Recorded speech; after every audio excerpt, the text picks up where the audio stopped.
Yo hice un machete para no ser tan desordenado como suelo serlo.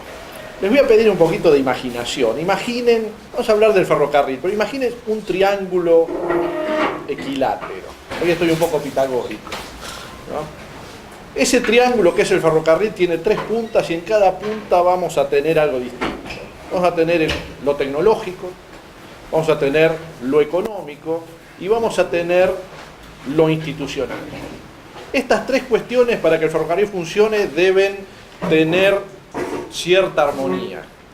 Como seguramente acá veo hay muchos ingenieros que saben mucho de lo tecnológico y hay muchos economistas, yo me voy a ocupar más que nada de lo institucional, ¿no? ¿Qué es esto de lo institucional? Lo institucional para mí tiene 2 cuestiones. Primero, ¿qué modelo de explotación ferroviaria tenemos que mirar? Y segundo, ¿cómo lo implementamos en la realidad ferroviaria? ¿No? O sea, ¿qué es lo que vamos a mirar y cómo organizamos en función de ese modelo la institucionalidad del ferrocarril? Las normas, los organismos, las empresas, ¿no? Para ser breve, y en general esto hay cierto consenso, hay distintos modelos de explotación ferroviaria, pero básicamente tenemos 2 grandes modelos que podemos llamar el modelo norteamericano y el modelo europeo. El modelo norteamericano es un ferrocarril básicamente de carga, ¿no? Con gran parte del tráfico a la demanda, ¿no? Por la estacionalidad de ciertas producciones. Y el modelo europeo tenemos un ferrocarril básicamente de pasajeros con prácticamente todo el tráfico diagramado, ¿no? En Europa uno sabe de acá 6 meses qué se va a transportar cada día y a qué hora, ¿no?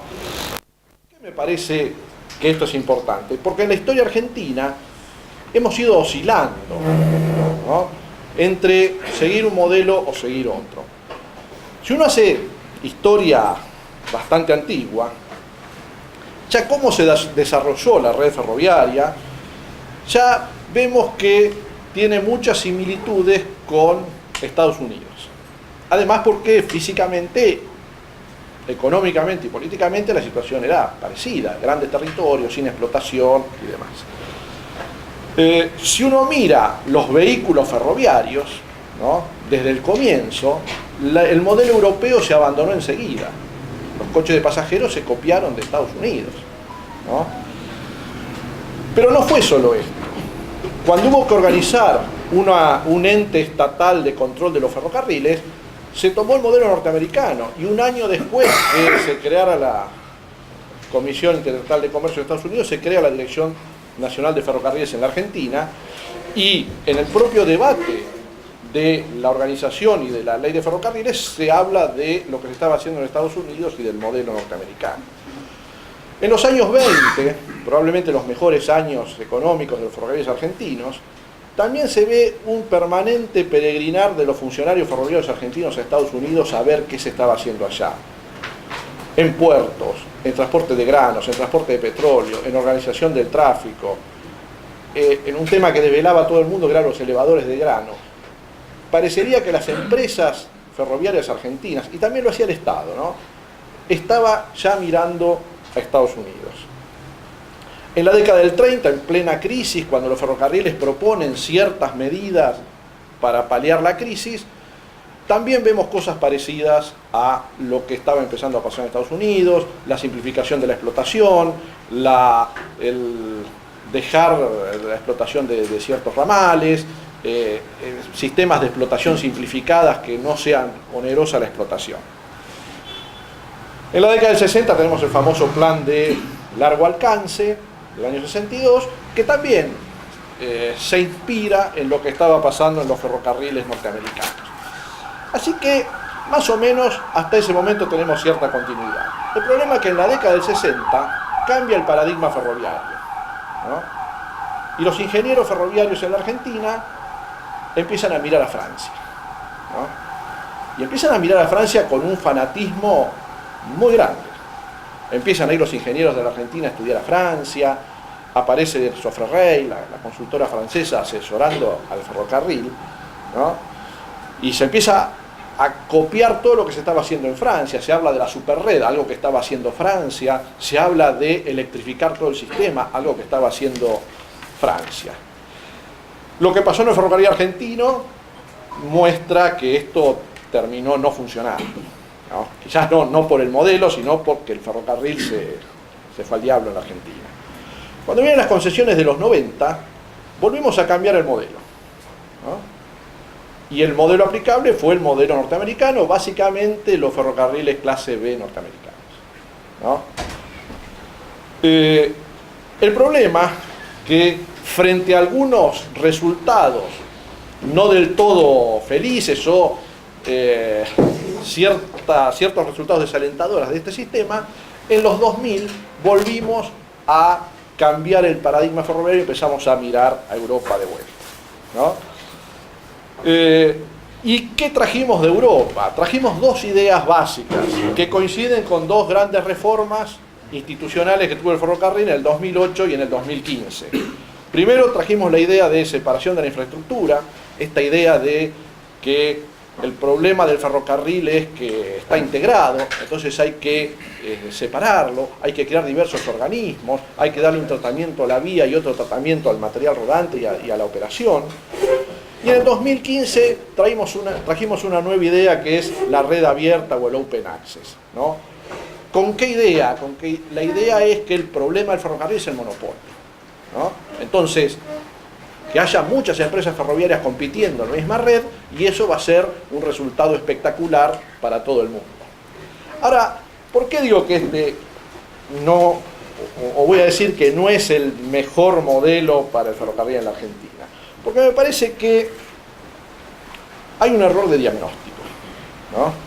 Primero, el sistema ferroviario integrado no es un problema, ¿no? Y el monopolio no es un problema. Es más, yo diría que son las ventajas del ferrocarril, ¿no? ¿Por qué? Cuando hay tarifas monopólicas. En el ferrocarril no hay tarifas monopólicas. El problema del ferrocarril argentino no es que las tarifas son caras, es que las tarifas son baratas, ¿no? Entonces, incorporar un elemento de competencia dentro del sistema ferroviario, que yo creo que va a ser totalmente ineficaz porque no va a existir, porque nadie va a crear una empresa para competir con otras que están, va a ser desalentador, no va a cumplir ninguna... las expectativas de crecimiento ferroviario con ese sistema me parece que no va a funcionar. Y ahora voy a explicar por qué, ¿no? Ahora, la pregunta es, si estas reformas institucionales, copiando Europa, se quieren traer a Argentina sin ver la experiencia comparada, si uno mira en Latinoamérica, los países que han hecho esto no les ha ido muy bien, ¿no? En Europa tampoco ha sido maravilloso, ¿no? Alguno dirá, bueno, en Australia más o menos funcionó. Pero entonces, ¿por qué si tenemos un ferrocarril básicamente estacional, con tráficos estacionales, con, digamos, que necesitan una autoridad de tráfico que esté permanentemente ocupándose del transporte y no una empresa depender de lo que diga otra para correr o no un tren? ¿Por qué necesitamos ir a ese sistema? ¿Por qué importamos esos sistemas tan complicados? Uno puede ir a la sesión del Congreso de cuando se discutió estas cosas y bueno, no encuentra la respuesta, porque la primera ley casi no se discutió y la segunda ley se aprobó por unanimidad, sin mayores argumentos, salvo un diputado, que fue Solana, que sus argumentos son impresentables, ¿no? Se opuso, pero con argumentos totalmente locos, ¿no? Entonces, ¿por qué en la Argentina tenemos o hemos incorporado un sistema institucional de organización del ferrocarril que a mi juicio es ineficaz? Bueno, sería una moda internacional, ¿no? Frente a resultados poco alentadores de lo que había antes, se dice, bueno, vamos a experimentar con otra cosa, sin analizar si los resultados desalentadores eran porque el ferrocarril era integrado y porque el ferrocarril era monopólico, ¿no? Hay ideas que están en la opinión pública que quedan bien siempre, modas, ¿no? desmonopolizar es una idea linda, ¿no? Si hablamos de transporte multimodal es mucho mejor, y si hablamos de integrado mucho mejor. No sabemos qué quiere decir todo eso, ¿no? Pero son palabras de moda. Entonces, la implementación de esas modas tienen que ver con esto, de lo que está haciendo Europa, la desintegración del sistema, la necesidad de crear cientos de organismos burocráticos que se ocupan de cosas que antes eran mucho más simples porque la empresa ferroviaria funcionaba en forma integrada, un sistema de expectativa de distintas empresas sobre una misma vía, que esto siempre va a generar problemas, ¿no? Entonces, en el fondo, me parece que hay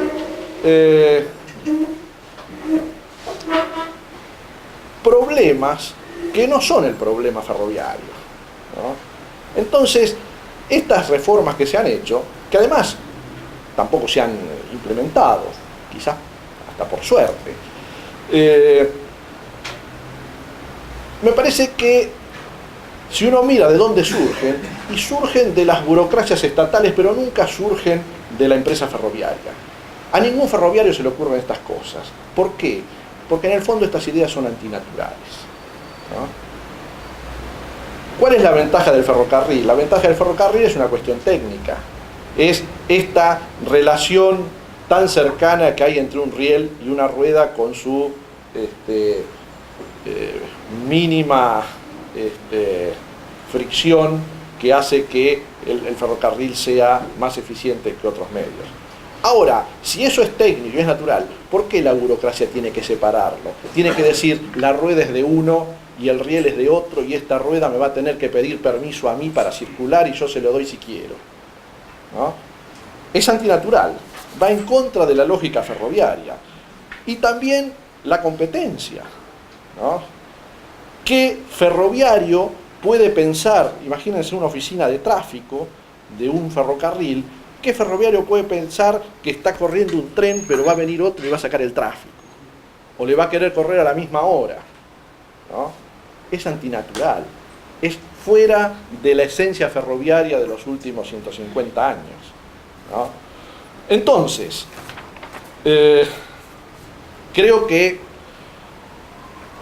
este nuevo orden institucional del ferrocarril argentino, del cual una gran mayoría está de acuerdo y cree que va a ser beneficioso, yo creo que va a generar más problemas que otra cosa. El futuro siempre está abierto y no sabemos, y menos podemos sacar conclusiones del futuro mirando al pasado.